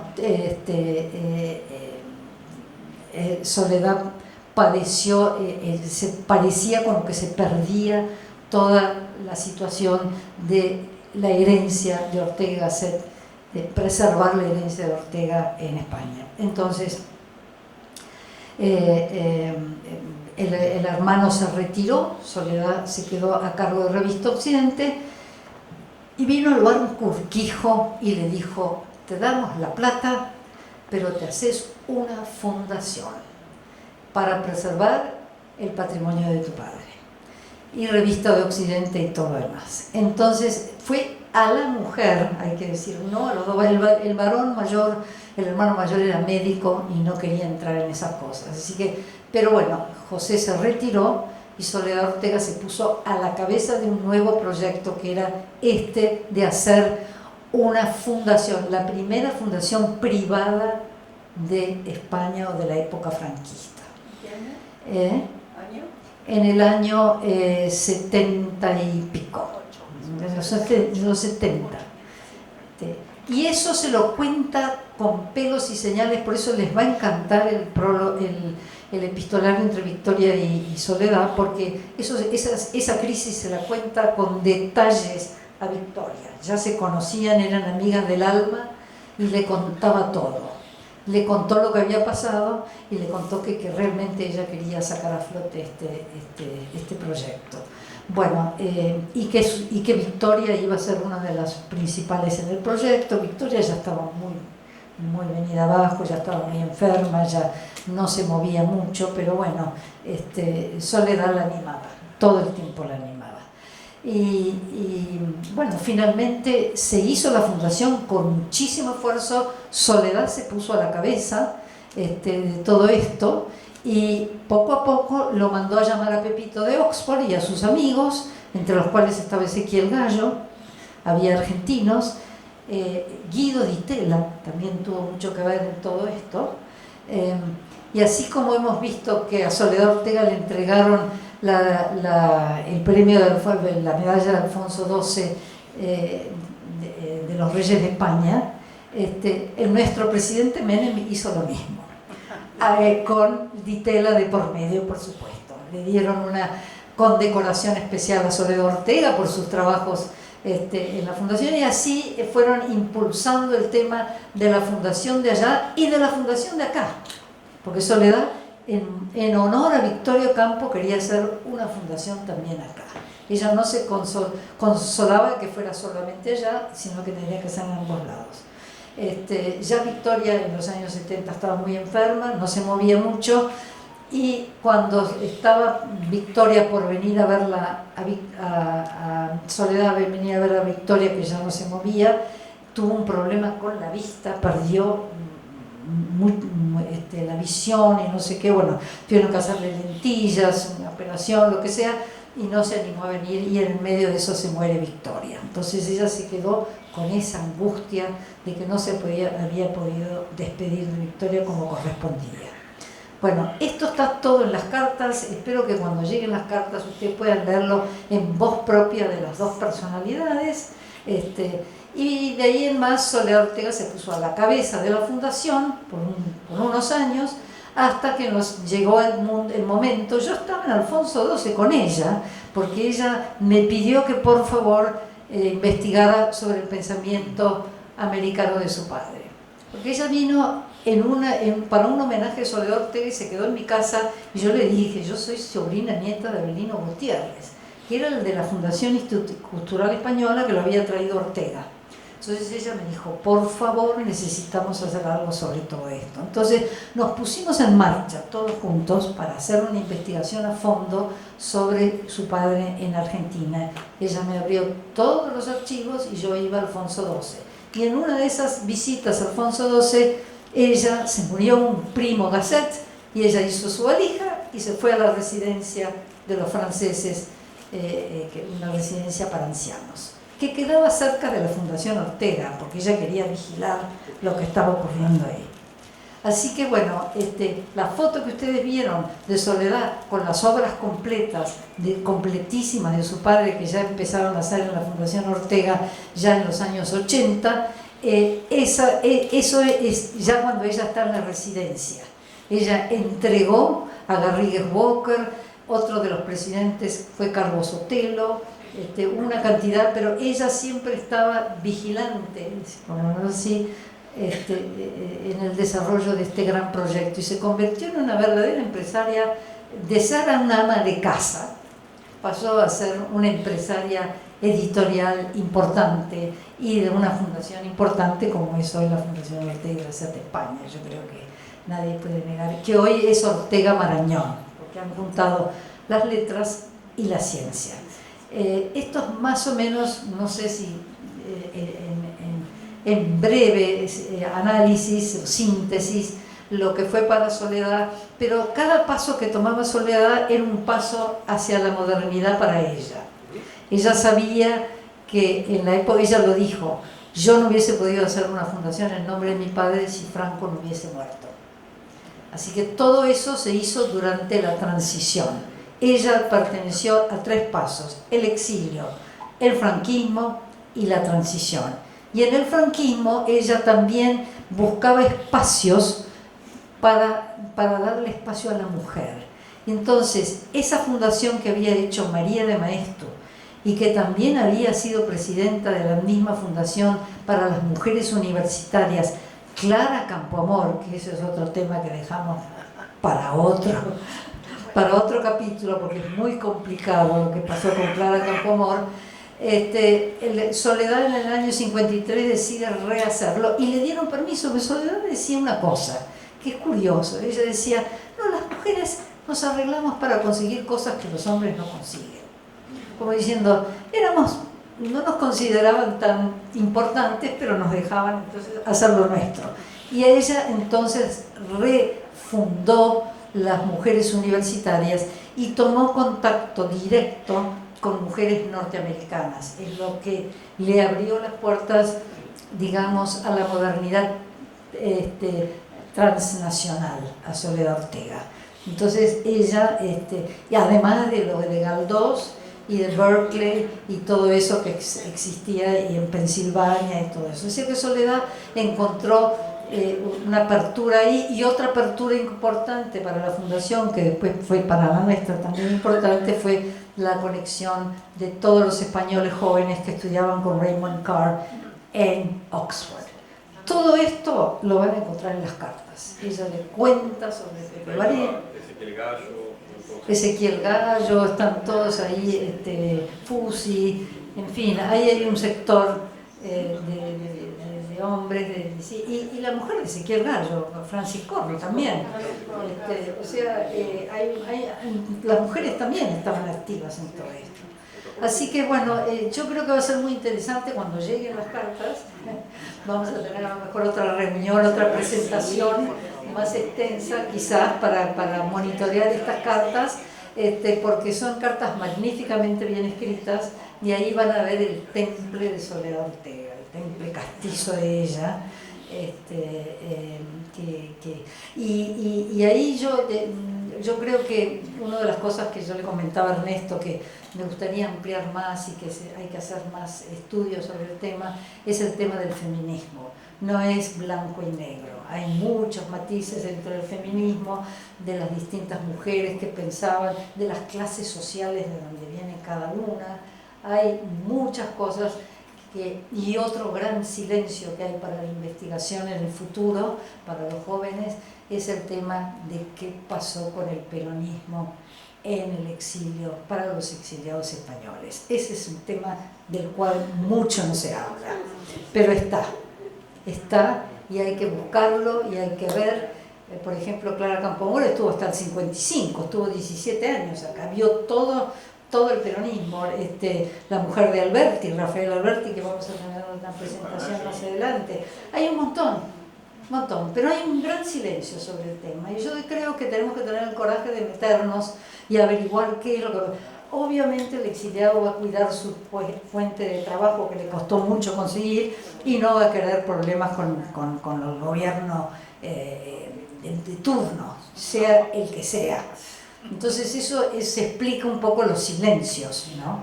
Pero de alguna manera hay que ver algo, hay que tocar ciertas cosas para ver. O sea que hay, para los jóvenes universitarios o los que quieran seguir investigando sobre estos temas, hay muchas cosas por seguir adelante, por investigar. Tomen contacto con Inés Miñuales en la Fundación Ortega y con Ernesto Montequín en la Fundación Villocampo, porque él también tiene muchísima información y juntándonos podemos ir aclarando todos estos secretos que quedan ahí históricos colgando en nuestras mentes. Bueno, yo creo que es ahí, no sé si vos querés comentar algo, Ernesto. No, en todo caso sí, me parece que va O alguien en el público.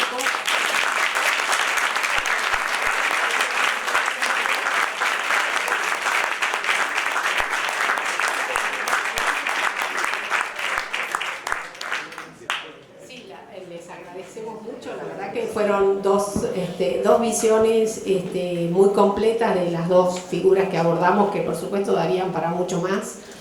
Pero bueno, un poco poner el acento sobre mujeres determinadas, audaces, consecuentes con sus convicciones y que han logrado, digamos, los frutos de ellas todavía estamos disfrutándolos y valorándolos.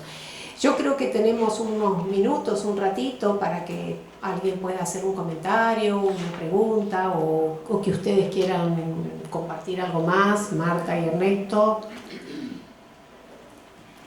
A ver quién se anima. Bueno, a mí lo que siempre me... perdón. No, yo quería decir una cosa de la cual habló Ernesto. Que Ortega escribió un artículo que se llama Casas Viejas, Casas Modernas también, que es al revés, la casa vieja convertida en casa moderna, porque ponían Picasso, ponían, creo que hay una referencia a la de Rhapsodis en ese, sí. Eugenia Rhapsodis. Sí, Eugenia Es Rhapsodis. fundamental en todo esto, no la Sí. mencioné, pero está detrás. Sí. Y había una de Saint también. Julia Bullrich de Saint, Julia que era la Bullrich prima de de Saint. Victoria. Sí. Prima hermana Sí. fundadora de la Sociedad de Que Horticultura. Ortega le impresionó cómo estas mujeres modernizaban todo, modernizaban las casas viejas también. Y es lo que le tocó a Bueno, Victoria con Villocampo. Claro, Victoria y Villocampo hizo ¿se oye? Sí, Una especie de síntesis. Hablan del micrófono así quedan grabados. Yo me llevo este para el público, ustedes ahí, así quedan en la cámara. Exactamente, sí, Victoria ahí, por eso creo que también la vida de Victoria, que tener en cuenta que Victoria cuando inicia Sur, de toda esta modernidad, Victoria, para el canon, los cánones de la época, los cánones etarios, no era una mujer joven. Es decir, Sur no fue una revista juvenilista. Victoria cuando sale Sur tenía 41 años y el más joven de todo el grupo Sur era Borges y Machea, que ya pasaban la treintena.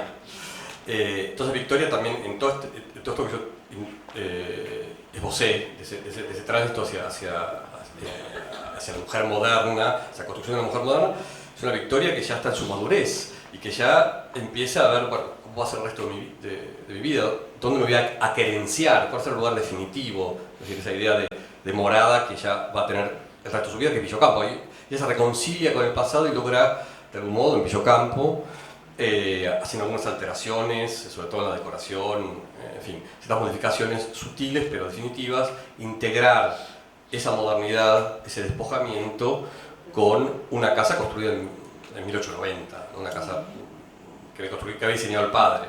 Entonces ahí es importante porque ahí se cierra un poco el círculo, ¿no? Victoria en los años 30, como decía antes, a medida que va dejando lo nuevo, esa idea de modernidad que rige su vida, en un sentido integral, empieza como a reconciliarse con ese pasado, a volver el viaje a la semilla, ¿no? De algún modo.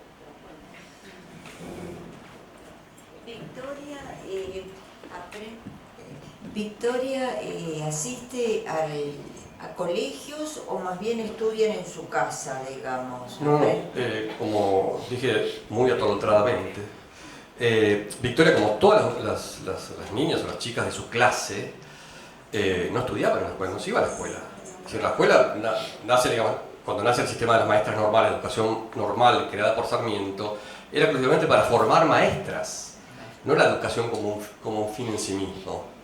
Entonces recibieron una educación, como decía antes, las preparaba culturalmente y socialmente para ser ciudadanas del mundo, ¿no?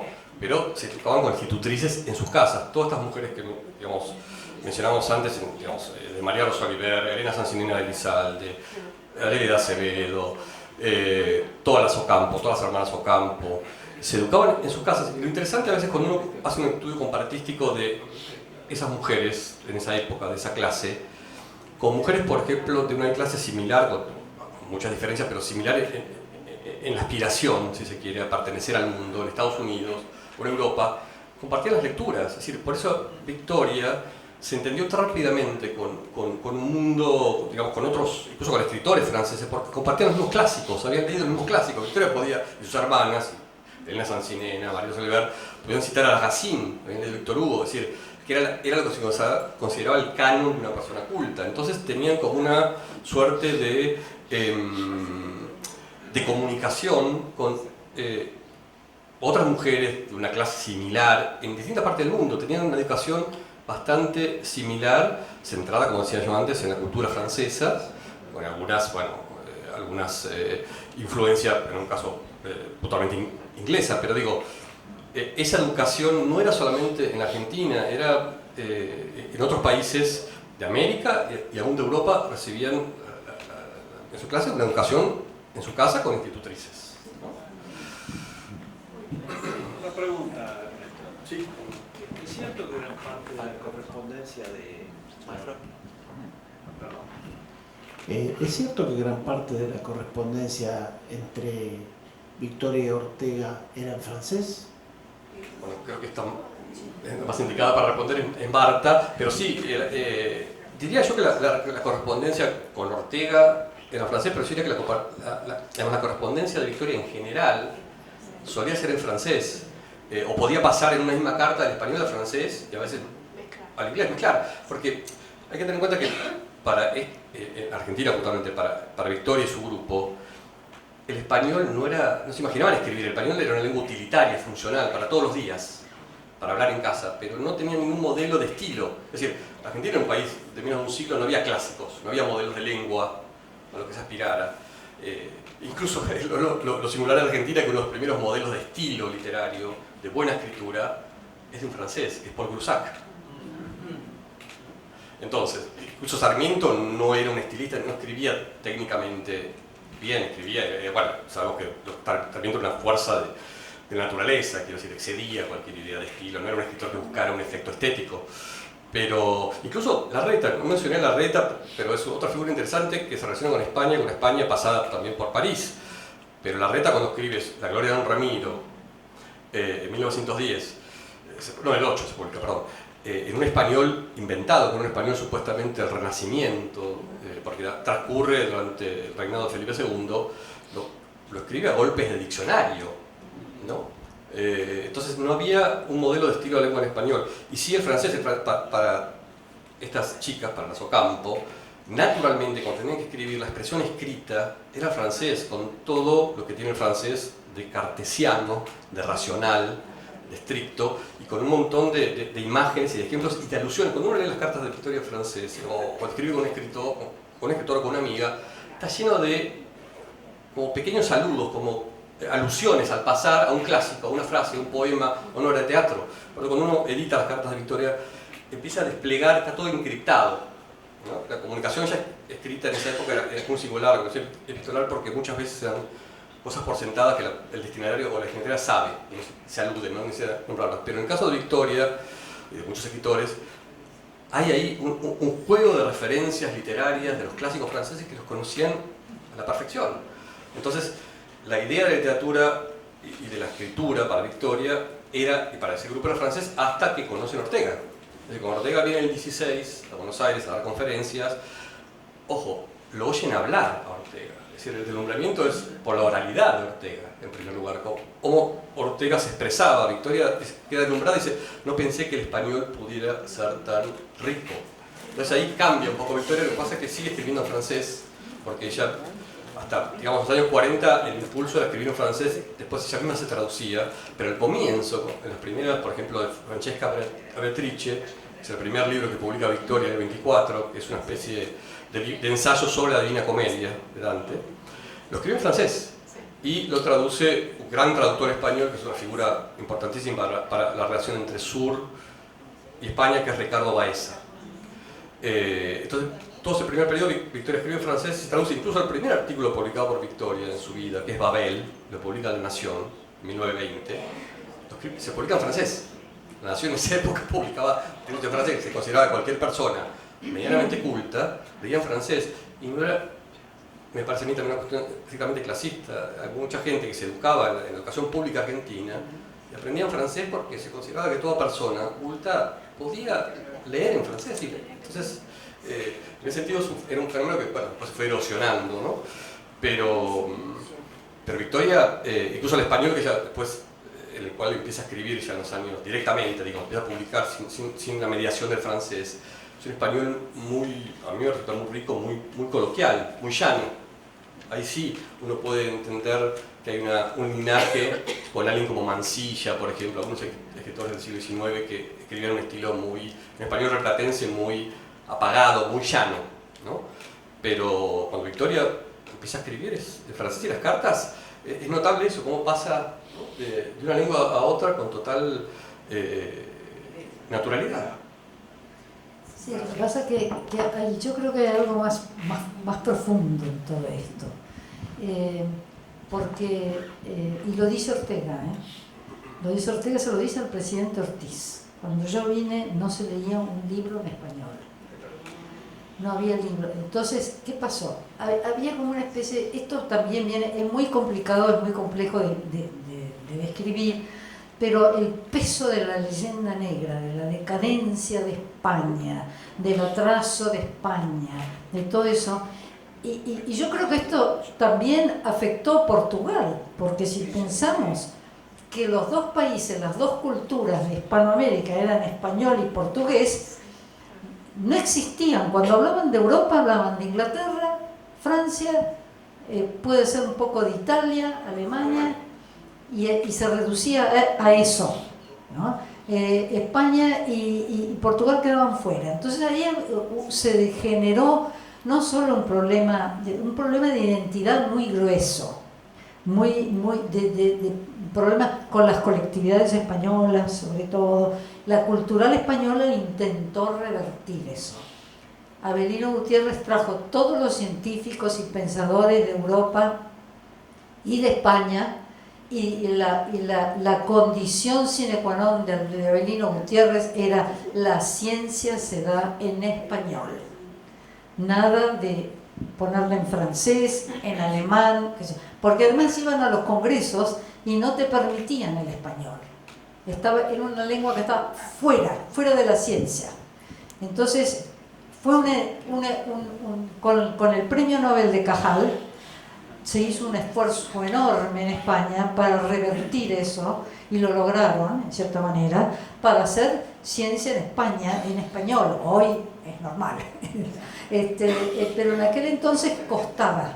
Este tema del español era un tema que, bueno, la gente de mucha cultura hablaban distintas lenguas, inglés, francés, italiano, un poco mezclaban las cosas, pues teníamos nosotros una facilidad para crear una especie de castellano medio spaghetti, donde mezclábamos las palabras, y a veces se quedaban asombrados algunos de esos escritores cuando iban a España y veían la riqueza del español, la tenían ahí delante. Entonces, bueno, hay que decir que Borges sabía manejar muy bien el español, todas las polémicas.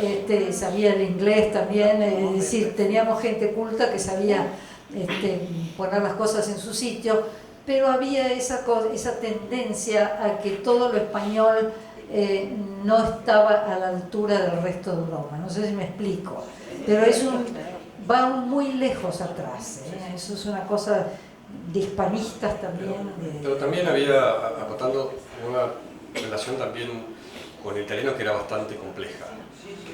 ¿Por qué? Porque cuando empieza a venir la inmigración, que es, digamos, la idea era gobernar es poblar, lo decía Alberti, Sarmiento, la gran inmigración europea a mediados del siglo XIX en adelante, los inmigrantes que llegan, sobre todo al sur de Italia, eran muy pobres, muchos analfabetos.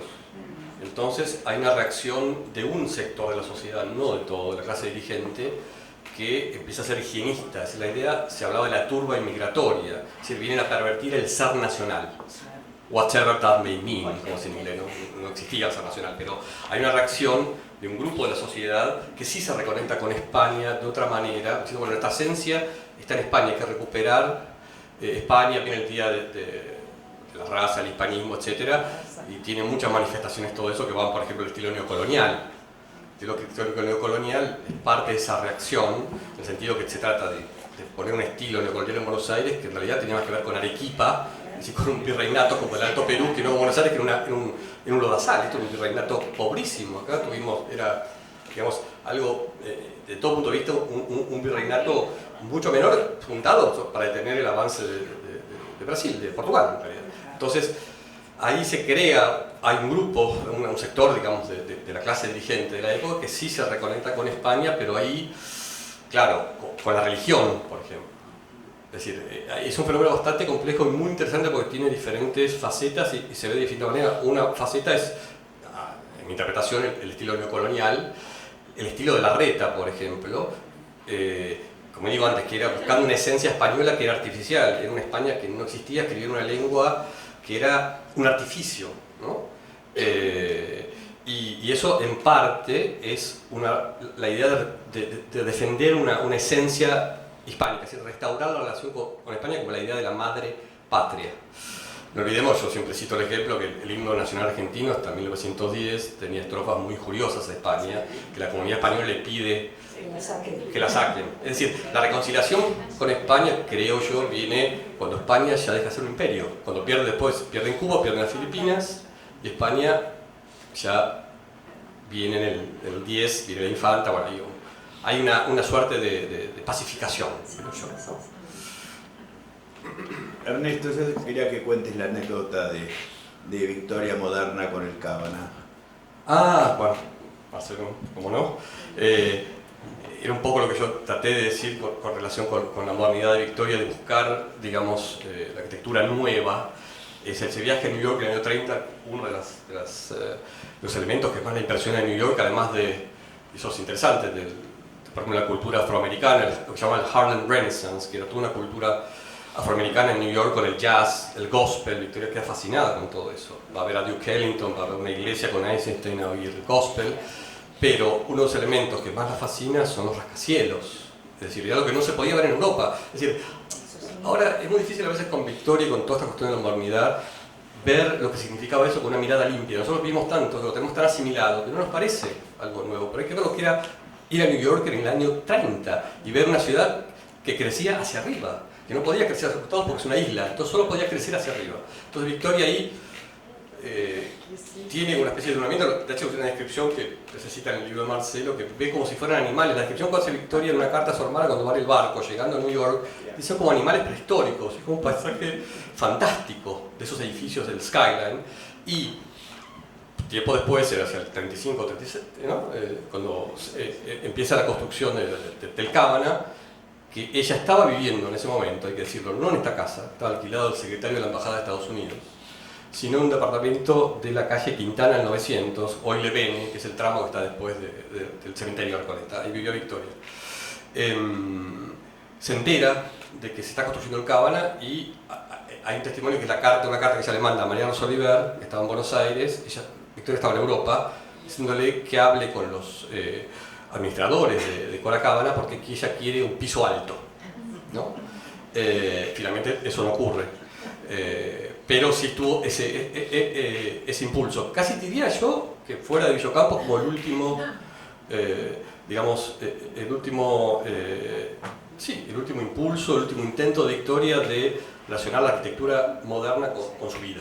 Después vuelve a Villocampo, vende esta casa en el 41 y ya se instala definitivamente en Villocampo, ¿no? El libro de Marcelo, que es extraordinario, ahí, bueno, vemos un poco que Victoria Ocampo y Cora Cábana de procedencias muy distintas, con recursos muy distintos, mujeres con biografías muy distintas, dejan las dos una huella indeleble en la historia de la arquitectura y de la modernidad en Buenos Aires, y que no tuvieron, son exactas contemporáneas, ese mismo año y no tuvieron relación a ningún testimonio de que se hayan cruzado, pero por supuesto la prueba está en la carta de Victoria, que sabía que era Cora Cábana y sabía la existencia de ese edificio y tuvo la intención de mudarse. Ahí agrego otra cosa que se me quedó fuera también, que es importante, que es con el cine, que es que Victoria trae en el año 29, por decisión propia, Amigos del Arte, un perro andaluz de Buñuel. Es decir, hay algo, Victoria en el 29 conoce con Ortega, va con Ortega en este primer viaje a Europa a visitar a un filósofo ruso existencialista llamado León Shestov, y va con Ortega a visitarlo, y en el ascensor se encuentra con un joven que a ella le impresiona mucho porque está vestido con una especie de bufanda multicolor, la cara muy con pómulos como cortados a hachazos, no sabe muy bien qué es, no sabe dónde va, y después se da cuenta con Ortega que van a ver al filósofo. Ese hombre era Benjamin Fondin, era un escritor rumano de expresión francesa que había emigrado a París y escribía en francés, estaba muy relacionado con el dadaísmo y con el surrealismo. Hay unas fotos que le hizo Man Ray extraordinarias, es un personaje muy activo en el círculo surrealista y dadaísta de París. Victoria lo conoce, se hacen amigos, y como él estaba muy interesado en el cine de vanguardia en ese momento, Victoria logra que Amigos del Arte lo invite a Buenos Aires, estamos hablando del año 29, para difundir el cine de vanguardia en Buenos Aires. Y él trae un Parro andaluz que se había estrenado hace meses en París, es decir, en París provocó un escándalo, imagínense lo que era Buenos Aires. Había un cineclub bastante avanzado acá al que pertenecían Borges, Victoria, Horacio Coppola, el fotógrafo. Él trae Porro Andaluz, trae Entreacto de René Clair y una película corta de Man Ray que se llama La Estrella de Mar. Da conferencias sobre el cine de vanguardia, publica artículos sobre el cine de vanguardia y se hace muy amigo de Victoria, y después, y esto bueno, lo agrego, es que él quiere volver a filmar Los Segundos Sombra, en el año 36. Y Arena del Carril, ya muerto Guiraldes, no le da los derechos. Entonces él viene y hace una película que es uno de los grandes mitos del cine argentino, que se llama Tararira, que es una comedia, se pudo construir gracias a parte del guión y fotografías, que ¿no? La película se perdió, es decir, es una especie de comedia alocada, un poco slapstick, como dicen los americanos, es cine de género, un poco a la manera de los hermanos Marx, con un cuarteto de laudistas españoles, que eran los Aguilar, que eran unos músicos españoles que estaban en Argentina, muy amigos de Falla, de Stravinsky, eran hermanos, y hacen esta película. Victoria colabora en los diálogos, lo convencen a Miguel, de los estudios San Miguel, bueno, no me acuerdo el apellido ahora, es apellido vasco, de esos que uno se enreda y tropieza. Filman la película. Después no se ponen de acuerdo, la película solo se proyecta en 2 o 3 funciones privadas, después la meten en un cajón, no la vio nadie y se destruye con un incendio con los estudios San Miguel. Es una especie de los grandes mitos del cine argentino, solo hay fotos de la película, es algo porque se ve completamente disparatado y terminada. Una escena en un cóctel en una casa de una señora bien, con los hermanos Aguilar tocando el bolero de Ravel con cucharitas en las tazas y los vasos.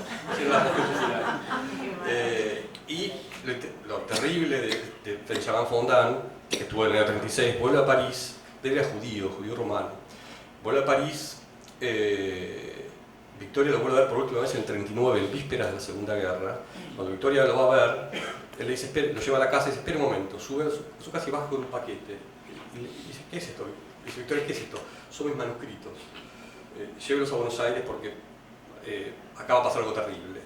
Victoria, en el aire estaba obviamente la guerra, pero Victoria queda muy impactada, vuelve a Buenos Aires con manuscritos. Él permanece en París toda la guerra, negándose a usar la estrella de David, hasta que 2 meses antes de la liberación de París lo denuncia la portera de su edificio. Lo detienen a él, estaba casado con una mujer católica que era muy amiga de Maritain, el filósofo católico. Lo detienen a él y la hermana creo que la sueltan después. A él lo detienen y parte en uno de los, creo que el anteúltimo convoy a Auschwitz, en el filo, ahí, al final, digamos. Creo que muere en mayo, la liberación de París, creo que si no recuerdo mal es en julio, claro. Muere, y Victoria por eso, perdón que me extienda, cuando se detienen a Eichmann, el comando israelí en Argentina, ella defiende eso. Hubo toda una polémica sobre si había vulnerado la soberanía argentina o no.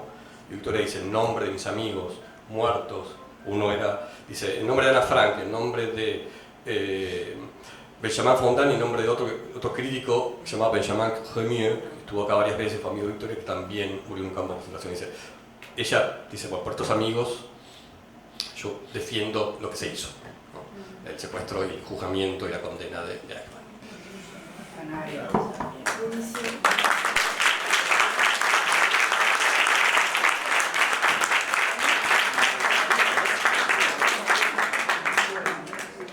Bueno, creo que nos nos hemos nutrido y hemos hecho un lindísimo recorrido por estas dos figuras, así que les agradecemos mucho Marta y Ernesto Montequín. Solo comentarles que el ciclo de Pioneras Transatlánticas en Tiempo de Hombres continúa con las figuras de María Rosa Oliver, que formaba parte del Grupo Sur, y María Teresa León, mujer de Rafael Alberti, que se va a realizar durante el mes de mayo. Y luego tendremos sobre la pintora Maruja Mayo y Nora Borges. Con eso cerramos este ciclo de Pioneras Transatlánticas en Tiempo de Hombres 1930-1970, aunque podrá haber una segunda etapa. Pero esta etapa la vamos cerrando con estas figuras. Así que les agradezco a todos la presencia, les invito a compartir una copa de vino y nada, y agradecerles a los dos ponentes que tuvimos hoy.